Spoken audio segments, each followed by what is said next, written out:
Welcome to the MFS Wellness Podcast, a hybrid structure encompassing health, fitness, self-improvement, and entertainment, where no topic is off limits and all opinions are graciously welcomed. Let's get on with the show! And now, here's the host of the show, Mike Sinopoli.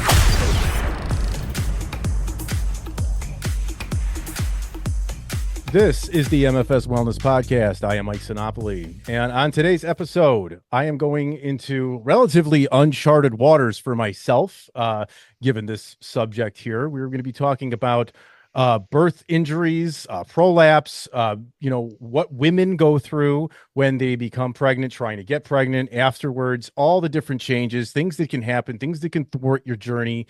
So obviously I can't sit here by myself and have this discussion because I just don't know that much. You may be learning just as much as me today. So for this, I have brought on a special guest, a birth injury coach specializing in healing prolapse and helping mothers return to normal activities postpartum. She also has her own podcast. It's called the Mama Project Podcast, and her name is Kristine Ziffra. Kristine, how are you?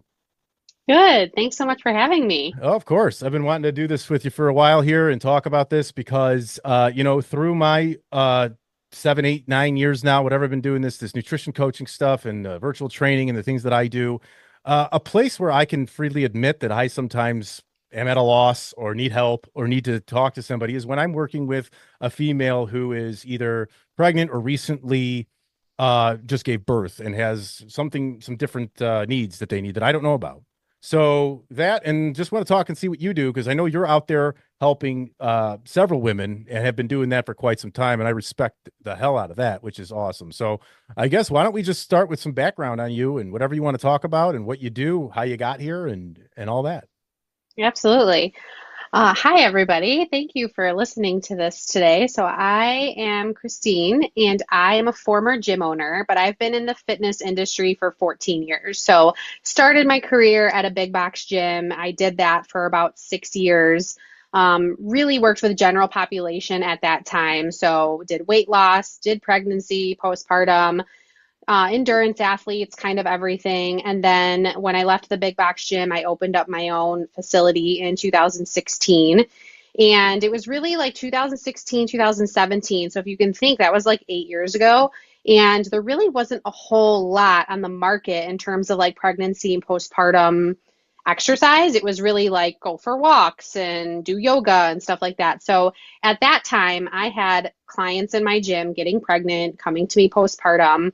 So that was when I was like, I need to be knowledgeable in this stuff because I really want to be able to serve these women during these seasons. So I got my first certification during that time and absolutely loved working with that population. You know, they would come into my gym and work with me during pregnancy and postpartum. And I just really loved it. And so I had my gym from 2016 to 2022 when I got pregnant with my daughter.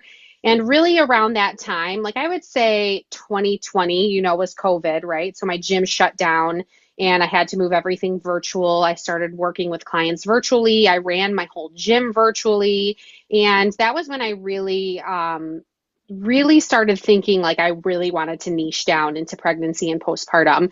And the reason for that was I was going through my second ACL surgery rehab, and I was working with a PT online, and this was his specialty.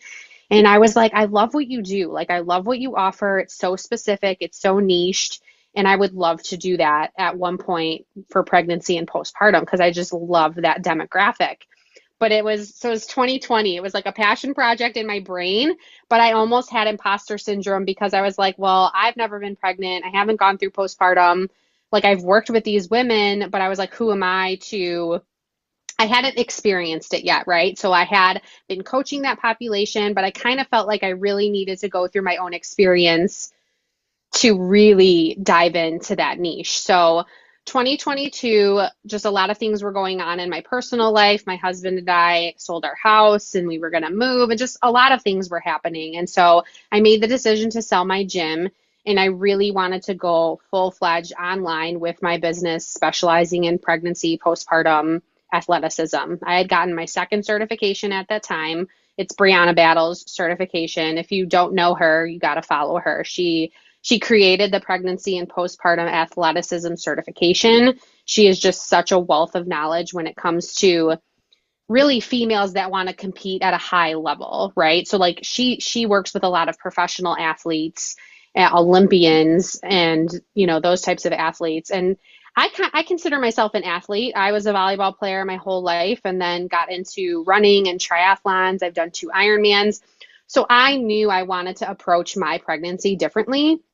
I knew that walking and yoga was like not for me. Like, not that I don't love those things, but I wanted to still keep strength training and lifting and running and all of the things. And so, yeah, so basically right around the time of like selling my gym, I got pregnant. And so I used my pregnancy journey to kind of record, my experience. And that was kind of how Mama Project and that whole thing was born out Wow. of that experience. Well, that's really cool. So how do you so given that you have been a pretty intense athlete doing the Ironmans and everything like that, do you ever feel like through this journey, have you ever had women that maybe become a little bit intimidated or thought that hey, but she's doing all this stuff.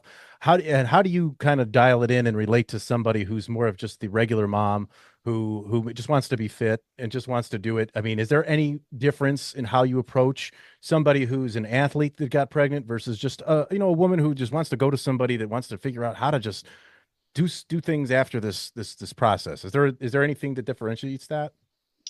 Absolutely. I think the first thing that women need to know is that your doctor is not your coach, right? Because doctors have all sort of differing opinions and advice when it comes to exercise during pregnancy. And it's still that way, unfortunately. We get the doctors that are like, just keep doing what you're doing, right?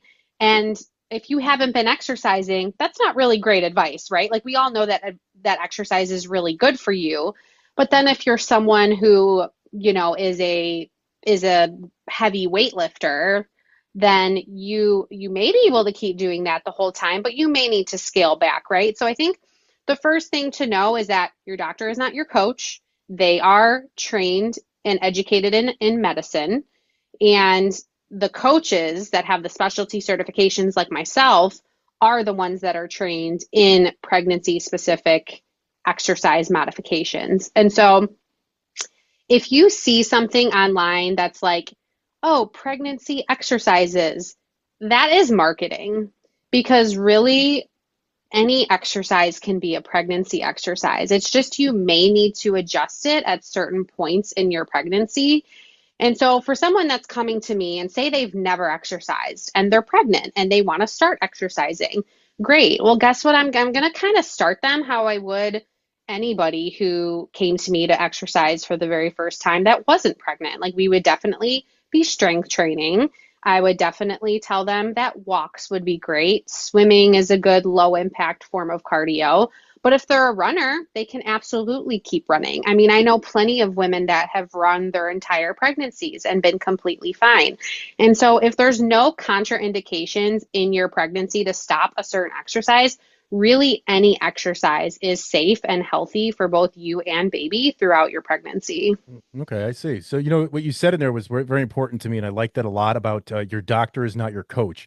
And a lot of times, that gets misconstrued by people because they want to just trust the one that has the doctor in front of them, the PhD, what it is. And that's not to shame the doctors, but they are there to, a lot of ways they're there just to cure something that's ailing you. They can't get as deep into it. Like as a nutrition coach, I've coached doctors through nutrition, and that feels weird. It felt weird at first but then they tell you, we don't get nutritional education in this. I mean, if you think about it, if somebody's got to operate on a brain and do a brain surgery, I mean, honestly, I want that doctor to know only everything about the brain surgery and all of that. And like a doctor wants to get you through pregnancy alive and all of that. But like what Kristine here does and what I do is we kind of like really come in and specialize with the day to day, right? Is that sort of what you do? So a doctor's not going to do that. They're going to go and see another patient. They're going to make sure you're safe, healthy, and medicate you, of course. But I think that's kind of where we fall in on different spectrums, obviously.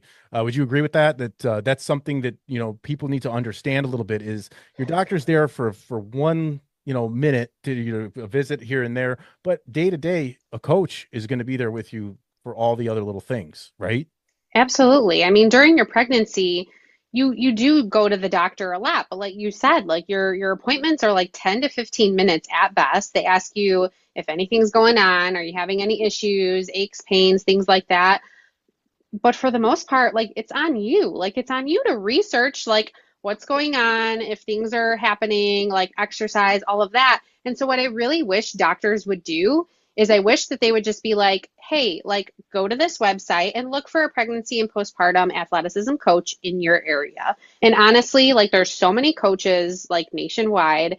And like what I really love doing is like I go to local gyms in my area and I do like a presentation on pregnancy and postpartum. And I'm like, hey, if you have a client that I'm not trying to steal your business, but like if you have a client that comes in and like, wants to keep working out here, whatever, I can work with you with that client, kind of be the middleman to be like, okay, this is how you can adjust this workout for your second trimester or your third trimester. Like, I'm not trying to steal anybody's clientele. Right. I'm trying to literally like work alongside them, like to keep that client active, like during that season. Right. And what is and it, kind of semi off topic, but you just brought something to my attention, because one thing I've been wanting to do for me myself is contract with some gyms and be their sole, like, hey, nutrition guy, to outsource almost, as you could be with like a pregnancy coach.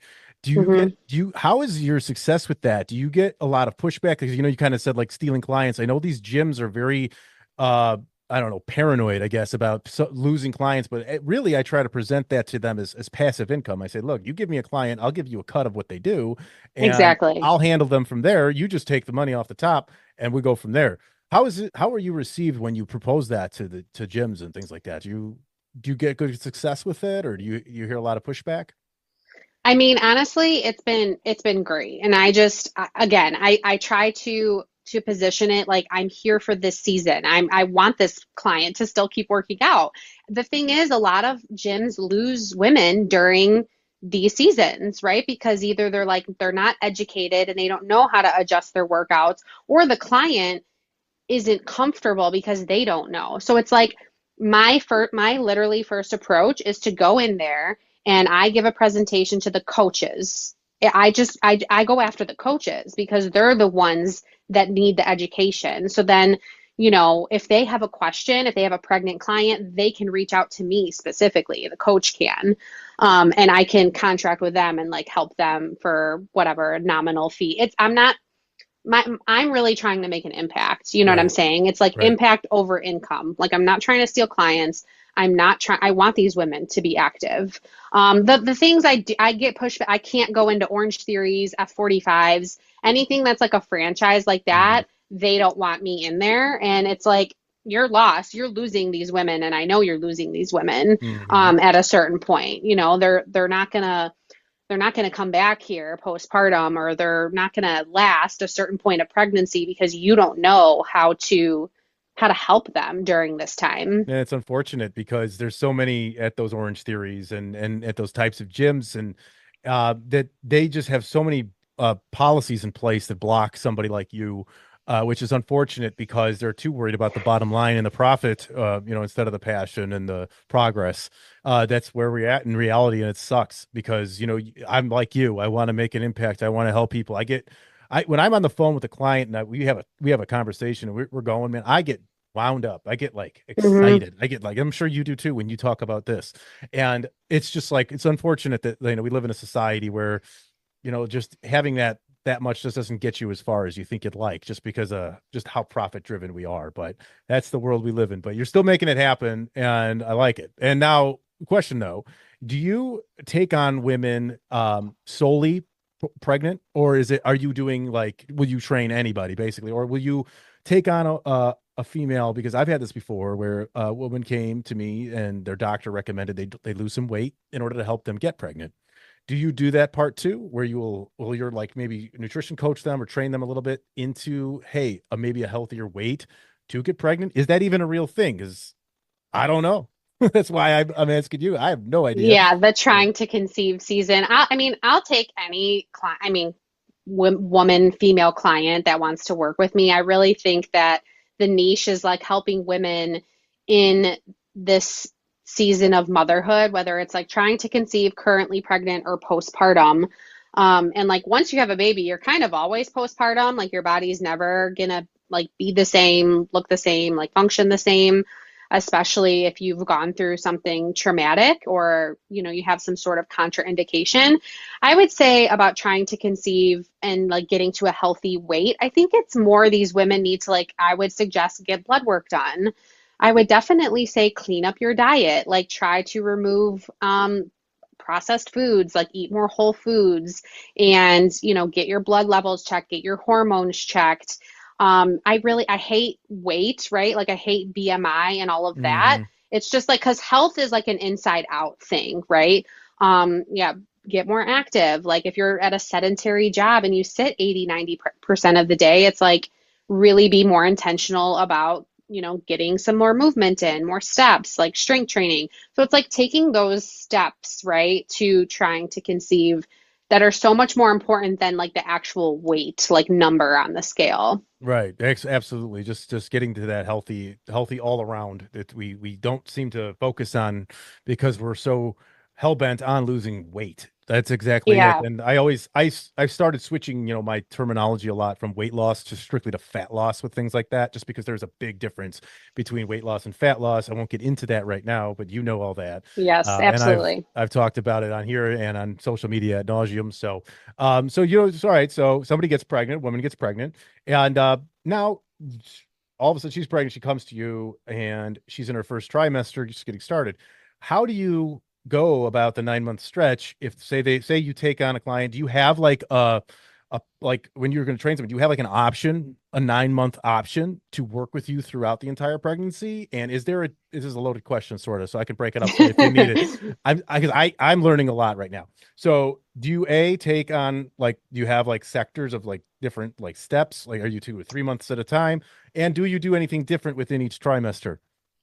Or that, Yeah, or do okay. you recommend different training or whatever, Yeah, so I mostly I do mostly stuff online. So I do have an entire online pregnancy program that takes you from week 4, 5 to week 40, right? And adjustments are built in as the pregnancy progresses. So I'll tell you this right now. First trimester, you really don't have to make many adjustments. Most women need to adjust if they're really fatigued or if they have a lot of nausea. Those are the two biggest things that happen to a lot of women in the first trimester that sideline them. It's not that there's a lot of physical adaptations in that first trimester. There's bloating and things like that, but like from a core and pelvic health standpoint, really you really don't need to adjust much. I would say the two biggest things I would recommend to a client I'm working with is like stay away from like max effort lifts. So like 1 to 3 rep maxes, and sprinting, just because relaxin is really high and peaks at week 12. And I've seen this. I've seen coaches do this. I've had clients do this. And if they do a sprinting motion or like a breaststroke kick for swimming, you're really at high risk for developing SBD, which is symphysis pubis dysfunction. It's very painful pubic pain that will last your entire pregnancy. Not meant to scare anybody, but like stay away from sprinting or like a breaststroke kick type movement during your first trimester, especially pretty much your whole pregnancy too. Okay, so for the first trimester, then it's pretty much just what you said, a few things to avoid, focus on how you're feeling, with the nausea and the things that come about during that time. So, all right, so a woman kind of adjusts her training routine, diet stays probably similar to what she was doing. I know that they say, you eat more when you're pregnant. Is that true, or is that I don't know. Is that like an old wives' tale? Is that a myth? Yeah, Are eating you for two. eating for two? Is that real, or is that just the excuse So that some take on to eat extra because they know they're going to get bigger anyways? yeah, it really is a myth. So I would say that first trimester is pretty much your diet's the same. I would say the second and the third is typically where you want to add maybe like 200 to 500 calories extra on top of your normal diet. I mean, I didn't track my food Hmm. during my pregnancy. I have a very healthy relationship with food and nutrition. And so I would just follow my cues and eat when I was hungry. And like I've said before, I'm an athlete, like food is fuel. And I just knew that food was fueling my baby and like fueling my pregnancy. And so I just treated it like that. I would say like my maintenance calories are probably like 2,400. And so I was probably eating 28, 29 towards like, as my pregnancy progressed. I'm just guessing. I'm not saying I didn't track anything. I just kind of went based off like my portions and things like that. And so, yeah, the eating for two thing is definitely more of a myth. Like you do have to eat a little bit more, but it's not double. It's not double the calories. Yeah, it's essentially what you're doing is going into a moderate surplus. That's really it, as if you Yeah. were going to a muscle building phase, except you're just adding the calories due to the You're pregnancy, basically, building a right? human. Yeah. I And mean, I, and there's, go ahead. no, I think that women too, to tie it in, because I brought up the bulking and the surplus, a lot of females believe that eating more was going to get them fat and bulky, when really 200 to 500 calories is an extremely healthy surplus to build lean muscle on your body. So I think it's kind of cool that can go hand in hand a little bit. And, eventually if they can get used to something like that and eating that higher amount after that, they can get into that muscle building phase that so many of them seem to just be afraid of, which I understand because they've been conditioned to be skinny, skinny, skinny, skinny. And Yeah, right. and then so what's not skinny is then the second trimester where they start to show a little bit, right? And Yes. so what are we doing now that we're in 3 months, 3 through 6? What are we adjusting outside of what you've already said as far as training goes? So I would say in the second trimester, adjusting things like front-loaded exercises. So like a push-up position may no longer be comfortable, or you may notice more pressure on your abdomen. So I would say to start doing push-ups from an elevated position, like off of a box or something, or off of a treadmill. You may want to incline a bench. It may feel more comfortable.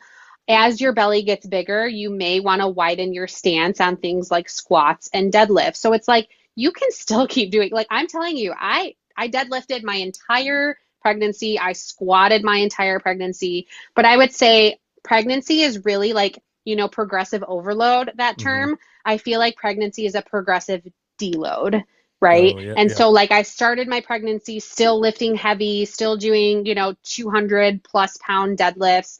And then at a certain point, like it just didn't feel good anymore. Like I was heavier. My center of gravity was shifted. I would still deadlift. I would just lessen the load. So, and I would definitely say for most women to do that, right? There's going to be women that are the exception to the rule for sure. But yeah, so second trimester is just making those adjustments to those front loaded exercises. Pull-ups at a certain point, pull-ups won't feel good anymore because of all the intra-abdominal pressure. And when I talk about that, if you're a pregnant woman, try to do a sit-up and you're going to see your stomach kind of makes this like coning like look. That's because your abs are starting to separate. This is one of my favorite discussions is like diastasis and preventing diastasis in a pregnancy. 100% of women will have a diastasis by their third trimester because this is a natural adaptation to a growing baby. It just is. Like you can't avoid it. You're going to have it. It's just, I guess, exercise selection during that second and third trimester can exacerbate, maybe having contribute to a diastasis postpartum. Like we don't know, we don't have a ton of research, right, on like pregnant athletes. We just don't. We're doing the best we can with the population right now that is way more active during pregnancy. I mean, if you look at Tia Toomey, right, she's a CrossFit professional athlete. She was doing crazy things like her entire pregnancy, right? Cleans with a bar, pull-ups, this and that. She didn't have a diastasis postpartum. She's probably the exception to the rule because she's been training that way for how long? Like her whole life, right? And she's a professional athlete. This is what she does for a living. But I would say in general, like layman's terms, choosing exercises that don't put like so much pressure on the core or pelvic floor will probably lead to a lesser chance that you'll develop like a permanent diastasis in postpartum. Okay. And are the women that come to you, are they typically already somewhat advanced or not advanced, but are they already training? Are they already in the gym? Because I what do you do? Okay, if somebody, and how often does it happen that somebody gets pregnant, a woman gets pregnant, maybe probably her first time, and she's reaching out to you for help, wants to stay healthy through this, and gets really into her baby and wants to do the best.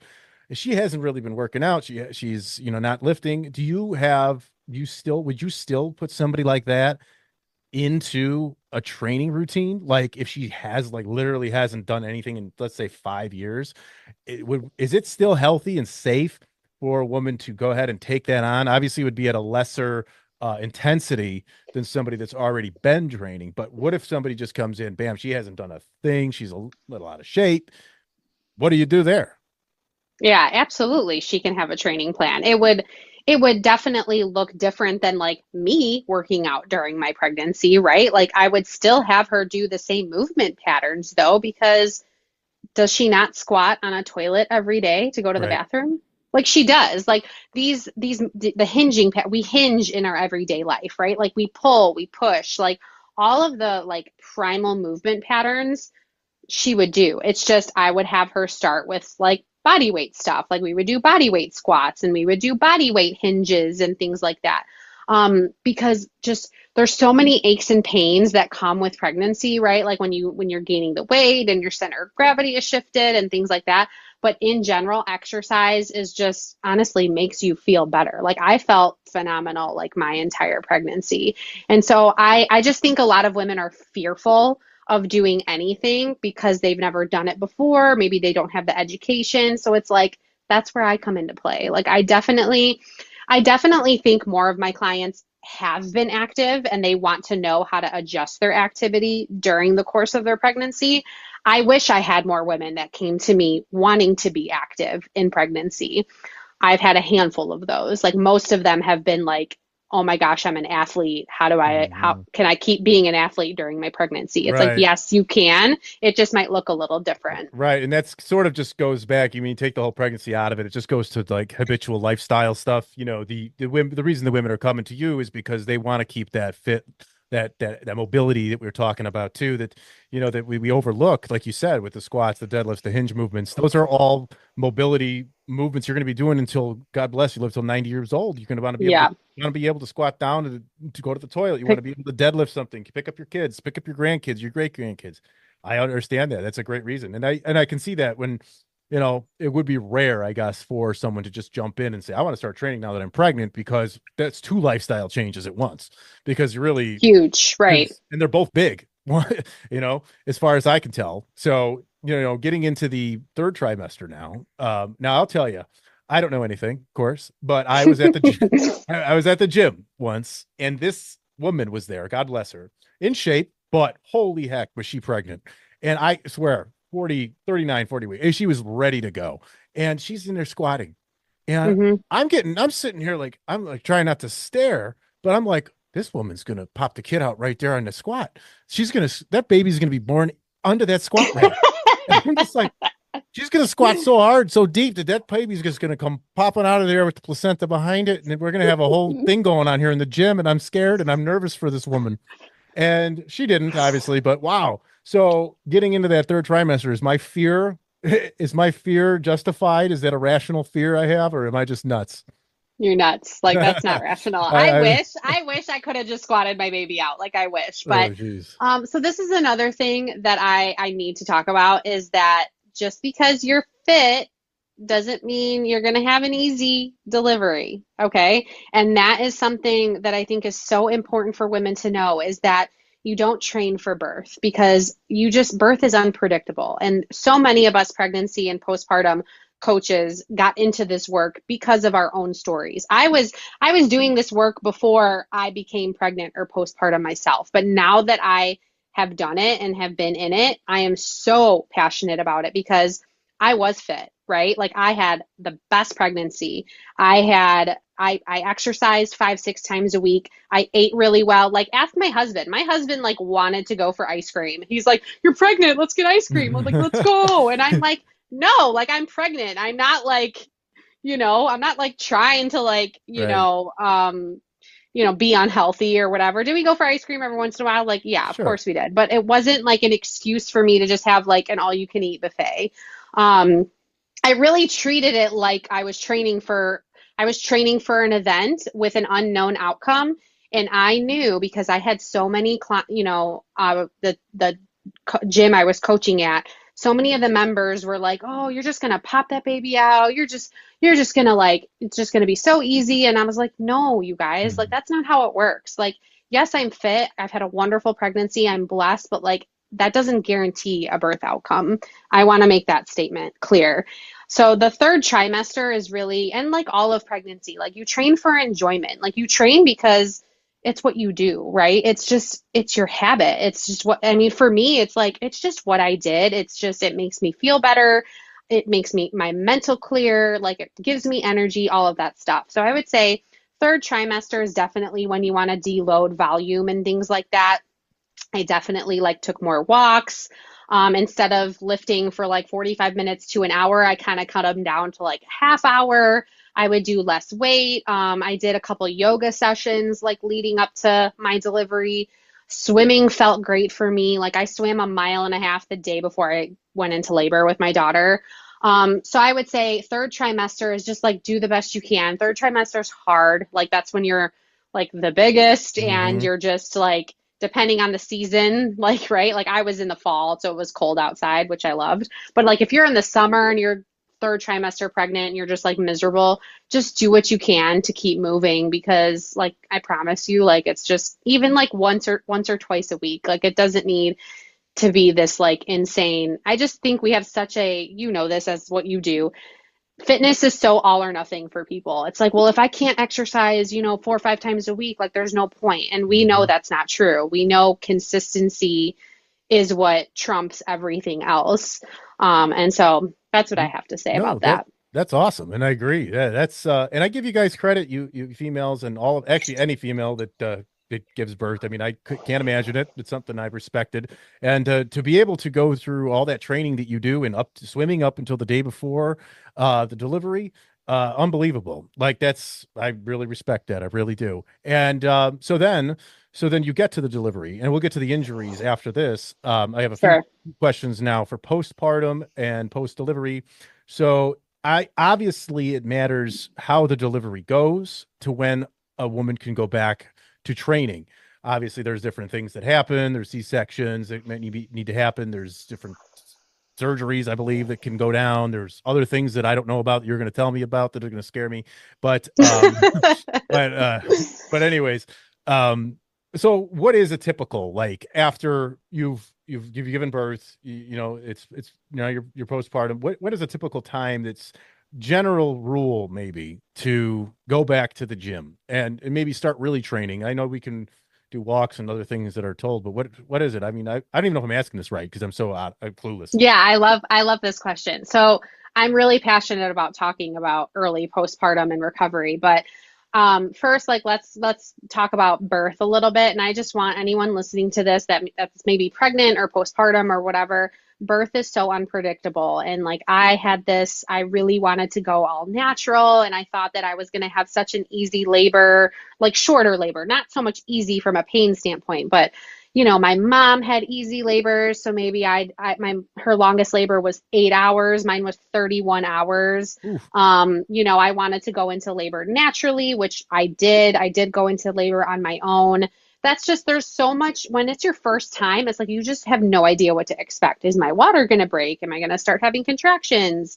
Is this baby going to flip breech? So like, I just want everybody to know that like you can have like a plan kind of in your head, but you really don't know what's going to happen because birth is unpredictable. So I just want to say that my birth didn't go according to plan, but like whose does? So I wanted to go all natural. It didn't happen for me. I ended up getting an epidural after 21 hours and I Mm. wasn't progressing really. I was like 5 centimeters dilated after 21 hours of like hard like labor. And I was just like waving the white flag, like give me the epidural. So of course I thought I was a failure at that point in time. I know now that I'm not a failure. Like there's no one's giving you a prize. Your prize is your baby, Mhm. right? Right. The baby's gonna come out either way. Were you on time? Was your birth on time? Or were you early or late? She was a week late. She Week was a late. week Okay. late. And we didn't know she was a girl. She was a surprise. That was like a wonderful surprise. But so anyways, got the epidural and then, had to progress a little bit more overnight. And she came in the morning. I only pushed for 15 minutes. So I'm not quite sure. It was probably her positioning, but her elbow was stuck. So birth is just scary, right? So Hmm. she almost had a shoulder dystocia situation, which is where like their shoulder gets stuck under your pubic bone. And so the way she came out, like I had a lot of severe tearing. So I had a perineal tear, which is common. She tore my cervix on the way out, which I didn't even think was a thing. So I had a lot of blood loss, like a lot of hemorrhaging. Didn't even know it was happening because I was just so enamored with my beautiful baby. But yeah, that happened to me. My doctor spent so much time stitching me up. She's like, honey, I took longer stitching you up than I do most C-sections. And so vaginal birth doesn't always mean an easier recovery, and a C-section doesn't always mean a harder recovery, right? Because I think C-sections have such a stigma that like, oh my gosh, it's a harder recovery and it's a major surgery. It totally is, and I'm not discounting that. But I had a very traumatic vaginal birth. And like that was my experience. That was my story and so many of my clients' stories, right? So like having a vaginal birth isn't the easier method. There's a lot of birth trauma and injury that can happen. And so being someone as fit and active as I am, it was really hard for me to return to fitness. So normally the first 6 weeks, you're told to do nothing. And even the amount of pain I was in, I was still able to do something. So the first 2 weeks that you're home, you're still bleeding. You bleed for like 3 to 6 weeks. It's different for every woman. And so your activity you should really be resting like those 6 weeks for sure. Like you're getting used to this new human. If you're breastfeeding, that's a whole other adjustment, right? Making sure you're nourishing your body. I think nutrition is so important postpartum. And I think it's so overlooked by so many women. It's so important, not only for nourishment for your baby, but like healing for yourself. Like Hmm. you need to make sure you're eating enough calories. Right. You need to make sure you're drinking enough water. Like all of those things are so important. I can't emphasize that enough. But yeah, that 0 to 6 weeks, I'm so passionate about this. Like that's rehab. Okay. Hmm. And so many women are told to do nothing.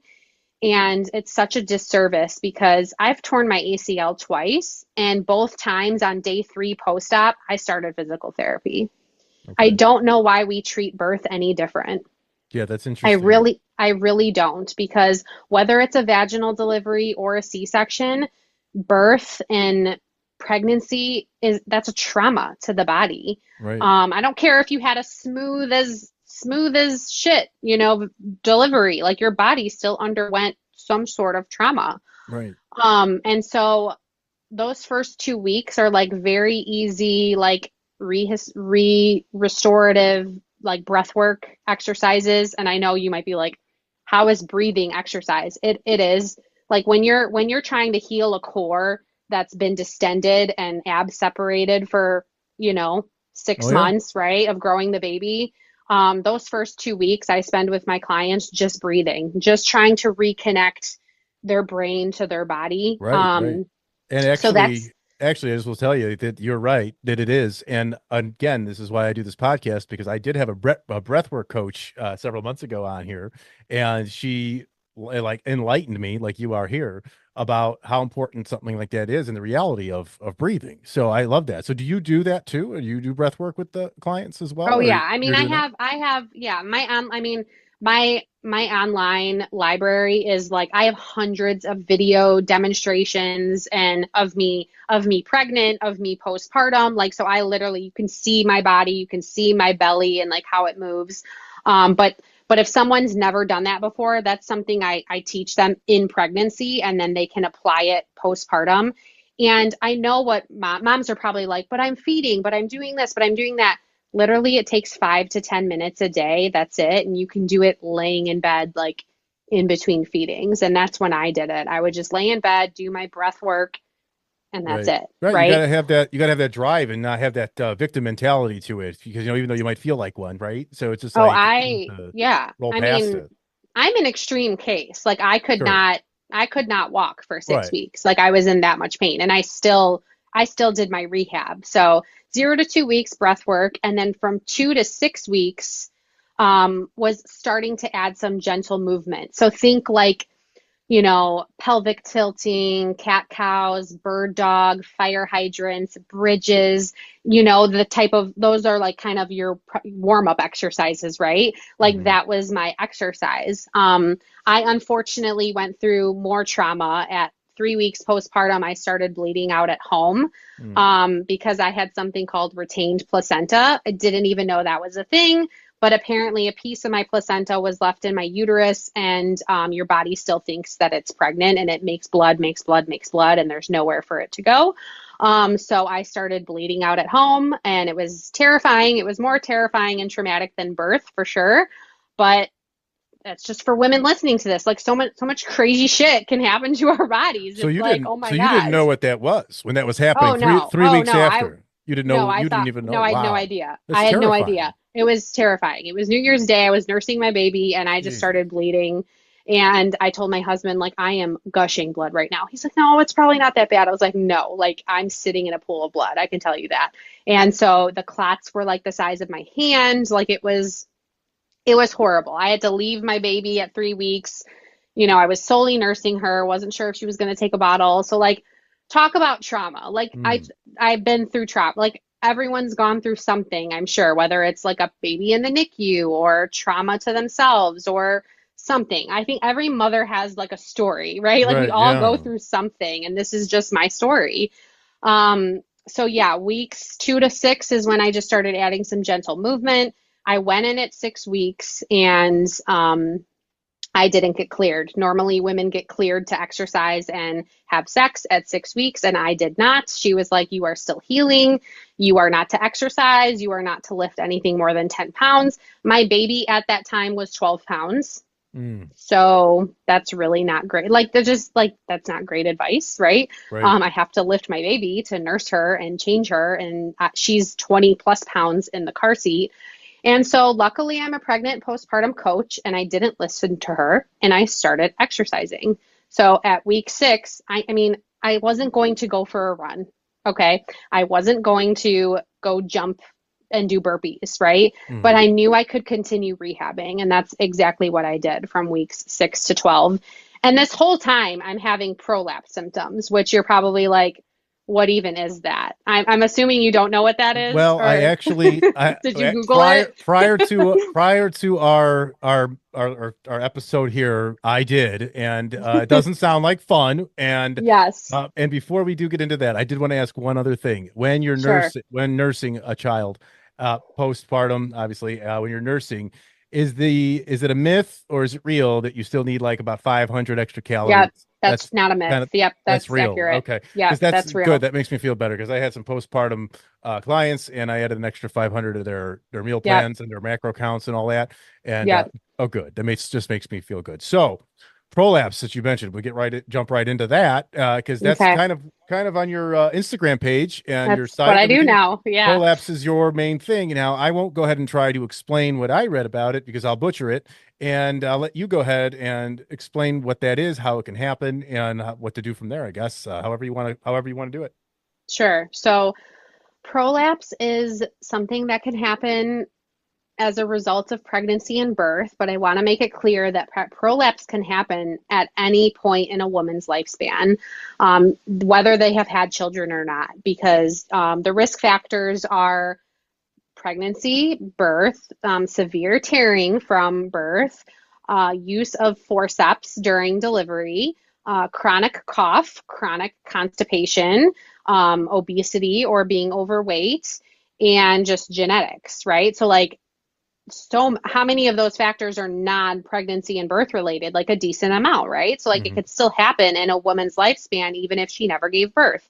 Mine happened as a result of my birth injury and my birth trauma, the severe tearing. So prolapse is when one or more of the pelvic organs start to descend out the vaginal canal. Sounds awful, right? So it could be either bladder, rectum, or uterus. And so in my case, I knew I was feeling prolapse symptoms. And when I say prolapse symptoms, prolapse feels like something is kind of like falling out, right? Like for the women listening, it kind of feels like a tampon is falling out or like heaviness sensation down there. Some women have had like an air bubble feeling where you kind of need to like adjust yourself. I'm sorry if I'm getting TMI here, Mike, but like you had me on your podcast. You could say you could. This shit happens, right? My rule. I have one rule on my podcast. You could say whatever you want. There's no censoring.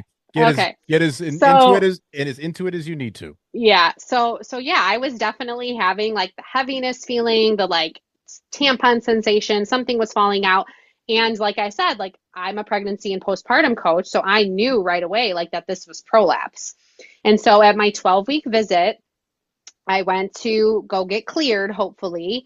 And my doctor was amazed at how I had healed. She was like, oh my gosh. She was like, what did you do? I was like, well, I didn't listen to you and I exercised.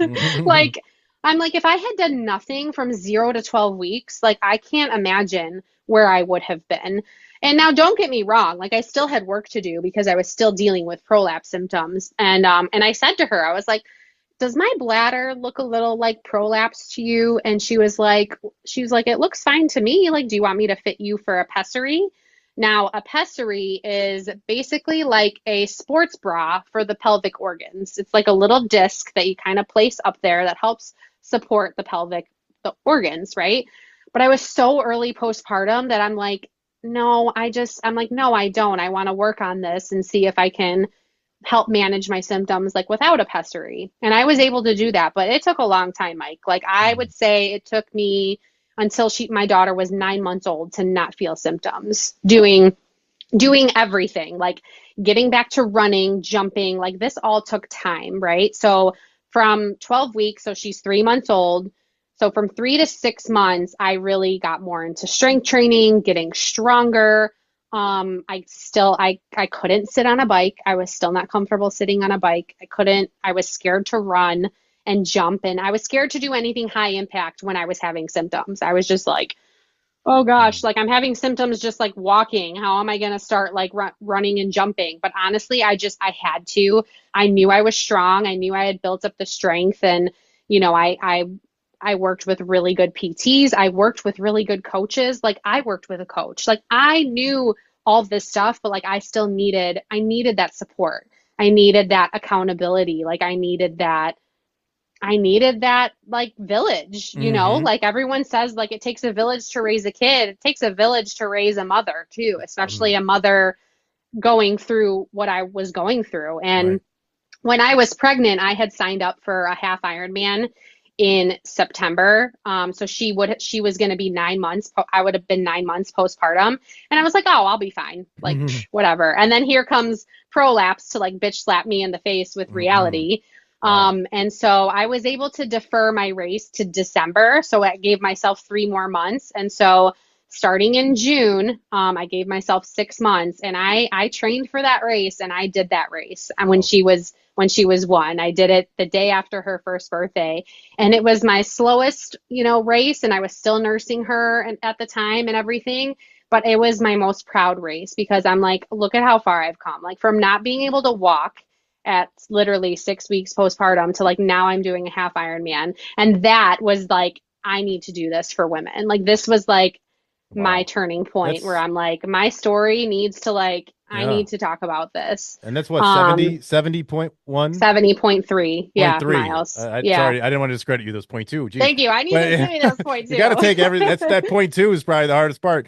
But to those of you that don't know, the Ironman is the combination of what is it? Swimming, biking, running. It's like a marathon plus, I don't know. Well, not the half. The half was 1.2 mile swim, 56 mile bike, and 13.1 mile run. Still pretty active day there. Yes, absolutely. Can't deny that. Well, that's amazing. So as you can see, and see what I'm I knew, but I'm really like understanding a lot more now, is that, childbirth to women is not just this bam, this quick thing, where they just pop out a kid. As you can see, this is an 18 to 20 month whole ordeal for you. This is a huge chunk of your life. And then that's just one kid. Who knows if you get, you have another and another, and you just keep going. So I'm impressed. That's awesome. I just really, I just think that's wild. I'm learning a lot right now. And I didn't even know prolapse was a thing. And then, Yeah, wow. there's a few different. So I would say the biggest like things to look out for postpartum is, the prolapse symptoms, diastasis, where it's like a permanent separation of the abs that could appear as like doming or coning of the midline tissue, and incontinence, which is like leakage. That's another symptom. Pelvic pain. So there are things to like look out for when you're postpartum, right? And so this is why I think every woman should work with a coach simultaneously with a pregnancy and postpartum coach. I would say at least for the first like 4 months postpartum, right? Like that 0 to 4 month mark, until they jump back into whether it's Orange Theory or F45 or CrossFit. Like, I just think women need to give themselves a little bit more time and a little bit more patience when it comes to this healing body, even if everything is like perfect and smooth. And another thing, like we haven't talked about yet, is like the whole weight loss portion of it, and like losing the baby weight. I think so many women get so fixated on bouncing back and all this bullshit. And I'm just Hmm. like, I have been so the opposite. Like, I think going through what I went through made me appreciate my body from a functional level, that I was still carrying some baby weight after her. Like, I gained 50 pounds and I was like the healthiest I've ever been. Like, I think like the standard is like 25 to 35 pounds. I blew that out of the water. But it's like Hmm. I was healthy. I was Right. healthy as a horse. I was exercising. I was eating well. It's just this is what my body needed to do to like grow this baby. And so I lost the first 35 like overnight, basically. Hmm. And then I've kept the last 15 of it on while she was nursing. So like that's another myth, is like, oh, you lose weight while you're breastfeeding. I was not that person. I could be in a calorie deficit. I could be exercising 5 to 7 times a week. My body would not lose weight while nursing. My daughter nursed for 20 months, and it's like as soon as she weaned, I've been losing weight. And I'm talking body fat, right? Like I'm Right. talking finally I'm able to like lose weight, and she's almost 2. Hmm. And I get so irritated when I see women just beating themselves up over, this weight, this whole baby weight thing. A lot of women maybe don't work out during pregnancy, but then they're like freaking out postpartum because they have this weight to lose. There's just so many factors. There's Yeah. so many factors to postpartum weight loss. It's like hormones, sleep deprivation. Like if your baby sucks at Mm. sleep, like, and you're not sleeping, like your hormones are going to be all over the place. There's just so many things. So I just think as women, like you said, like this season is so long, especially if you have kids back to back to back, right? But it's just give yourself patience, give yourself grace. Like I Yeah. promise, like just keep up with your workouts, keep doing what you're doing, because your body is so smart, and it's trying to keep you safe and your baby safe. Yeah. So it's just such a wild time in a woman's life. I can only imagine, truly. And you said something before we recorded that I wanted to ask you about, and it goes with social media and people trying to obviously profit off of pregnant women and promise them some things that might not be true. I kind of sprung this on you here if you don't know, but I'm sure you do. What can some women look for? Postpartum women, especially, maybe, or even pregnant women, that may be being sold something on social media that looks too good to be true, looks like a quick fix, something that would, you just can just sniff out like that because you know the reality of it. What are some things that we could look at? Is it just similar to kind of like the quick fix diet stuff, or what do we look for? Yeah, red flags in this industry for sure. So I would say, if there's some sort of an influencer who had a baby and then all of a sudden now she's like training moms, like that's a red flag. Okay? Like if she hasn't been like working with this population for some amount of time, like that's a red flag. Okay. Advertising, marketing towards like, preventing diastasis or pregnancy safe exercises. That's marketing, right?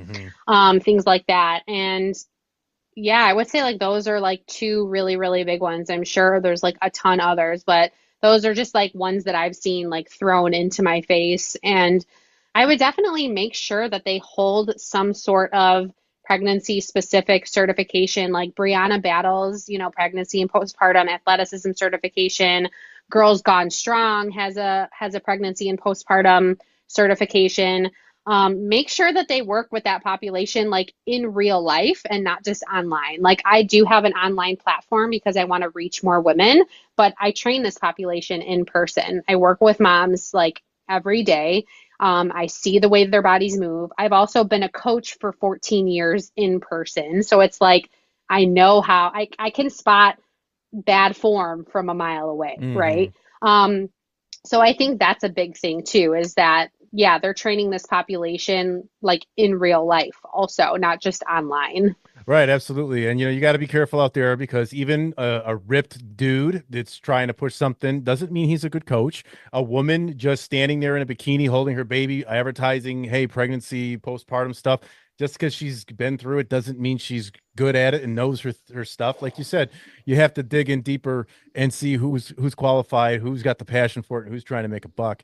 And clearly, from everything you've talked about here today, wow, like that's awesome. And you got those certs, you've been helping women, and I'm just impressed. I think that's awesome what you do. I really do. It's just amazing. And that was something that I got really nervous doing when I started doing my nutrition coaching, was working with postpartum or pregnant women. So, you've shed some light here on how deep it really goes. And boy, that, yeah, Yeah. I would still have imposter syndrome if I was to do that at this point, because Yeah. I haven't been through it, but I did get to learn a lot here. So, I mean, what other advice you got before we wrap it up? Anything else you want to put out there, other than your contact info before we do that? Anything else that you want to say? Any advice for moms, postpartum people, anything like that? At anything you want? Floor is yours. Yeah. I would say before I give the advice for moms, that's something that I really struggled with, I would say for probably, 6 months to a year after having her, was working with moms and not feeling like I looked the part anymore. I'm like, I'm carrying this extra weight. I don't look as fit as I used to be. Like I was in like the best shape of my life before I had my daughter. And then I've been holding on to this weight, like, and I just can't shed it. And it's, talking to my husband through it, he's like, that's why you're more relatable now. Like, that's why like women will want to work with you, is because like they cannot relate with the women that bounce back. And so like with talking about my story and sharing pictures of my body, like no shame at all, is I'm the rule, right? Like not the exception. Like there are women who bounce back, right? Like there are women who like 3 months postpartum, they fit in their pre-pregnancy jeans and we all hate them, and like that's great for them. But they are the exception to the rule, and I want these women to know that, because this shit takes a long time. My baby is about to be 2, and I'm just now like I literally feel like in the next like 2 to 3 months, I could be back down to like where I was pre-pregnancy, and she's 2. Like it's Mhm. literally taken 2 years, Right. right? But I would say for me, my priority the first year was not weight loss. It was to be fully functional again, because I was so like not functional for so long. And I Mhm. was just like, I just want my body back, like I functioning. I want to be able to run. I want to be able to jump. I want to be able to lift. I want to be able to do all those things. And like F the 10 pounds, like, you know what I'm Mhm. saying? So I want moms listening to this to really have some grace with yourself and really like, what do you value, right? Like really sit down. And when you think about it, like, what do you value? If you value like health and you value your family and you value faith, like do those things, right? Like eat healthfully, like prioritize nutrition and drink your water and exercise and like do the right things, even if you're not seeing the results. Like, and that's the thing that I'm just like, I'm not going to stop working out just because I'm not seeing the results in my aesthetics. Like, I know that it's still good for me, right? Like, I know that like I'm healthy, like on the inside. And it's just like, I think that our society puts so much unnecessary pressure on women to just like look like they didn't have a baby when it's like you had a baby. Hmm. You can look like you had a baby. Like you don't need to have like get back to having a flat stomach again and like you don't have to like I don't know why we don't give women more permission to be like you don't have to have a fat loss goal that first year postpartum. If it's just you want to feel better, you want to start an exercise routine because it's what we should do, right? Like Yeah, we need to exercise for so much more than aesthetics. absolutely. And I've Like learned to tell you, and you know this, but the number on the scale has been the devil to some because, and it really is just, I think humans just like metrics. They like concrete numbers to where they say, I have lost X amount of weight. yeah, And that's what's going to get. I've had so many, like I've had clients with wins every which way. They're lower blood pressure, better, they're fitting their clothes. They, this and that, they're sleeping better, all these things. And but then they're most excited when the scale number I hit. know. I'm like, who cares? Everything else you just said is way more real. And I think another thing that you do with this, despite just like helping them through the process and like physically, as far as training and eating and all the creating the awareness, you kind of become this I don't want to say comfort, but this person is almost like a therapist to them, right? Like you, Honestly, and they need that. And the same thing with the nutrition side of stuff. You know, so much of this is just mental, habitual, and what they need to do, I feel, is kind of take on the. You need to help them get to that mindset that you've got, and that's hard to do. That's the hardest part, is to change the brain. You can change the body, doesn't change if the brain doesn't change. You know, as far as that kind of stuff goes. So I think that's really awesome, and I think that's where somebody could really benefit from a birth pregnancy coach like you to kind of like just guide them along the way, you know, and really feel like there's somebody there kind of with them through that, and they're not alone, and you share your story and your process and your knowledge with them. I think it's beautiful. That's awesome. 100%. Yeah, Yeah, that's 100%. Those metrics like that you said, like how are you sleeping, right? Because sleep is such a big thing that first year postpartum. Like I'm blessed I had a baby who slept through the night at 8 weeks old and like we never looked back. But some people, that's not their story, right? mhm. Like they have a baby that's up every 2 to 3 hours. And so how do you think that's going to affect like your weight, right? Your hormones and everything. So yeah, I just think like it's just you need to really sit back. And I think after experiencing it now, I needed that like slap of reality when it was me. And I was like, my body's, oh my Mhm. God, and blah, blah, blah. And it's just like, really, like, just do what you're going to do. And I mean, I was like to my husband, what if I don't lose the weight before we have another one? And he's like, then you'll lose it later on. Like Yeah. he was just so like Mhm. matter of fact about it. And Right. I'm just like, oh, you're right. But it didn't stop me from lifting and exercise and drinking my water and eating well and all of those things because health isn't a look, it's a feeling, right? Mhm. Like feeling healthy, like I said way at the beginning of this podcast, is like it happens from the inside out. So it's just like you still need to treat your body like with the respect it deserves, especially during this season of your life. Absolutely. And yeah, if you're not feeling good inside, you're not going to care what you look like outside, because you're just not going to be able to focus on that. And truly, the aesthetics are just a bonus, and they're just an extra, and they're just nice to have. It's nice, you know, not, it's nice to have. It's okay to focus on it, but there's so much more to it. I've learned that over the last decade, because I was totally body focused at first. So, but I won't go into myself because that's not what we're here for. So, I mean, that was awesome. We could probably keep going here, Yeah, that was great. but I definitely want to have you give your contact info. I don't know where's the best place? Anyone listening right now? Hey, you know, where could they reach you at? Yeah, so you can go over and listen to some of my podcast episodes. It's Mama Project Podcast. You can find it wherever you find your podcast. So the Apple Podcast app or Spotify. You can find me on Instagram at birth.injury.coach. Or you can, if you're not on social media, you can email me. It's Kristine at mamaprojectllc.com. And I'm sure Michael put all that info in the show notes. So you could just head there and see where to find me. I will. I'm writing that down as we speak. If you heard me typing, that's what that was. And that's Kristine with a K, by the way.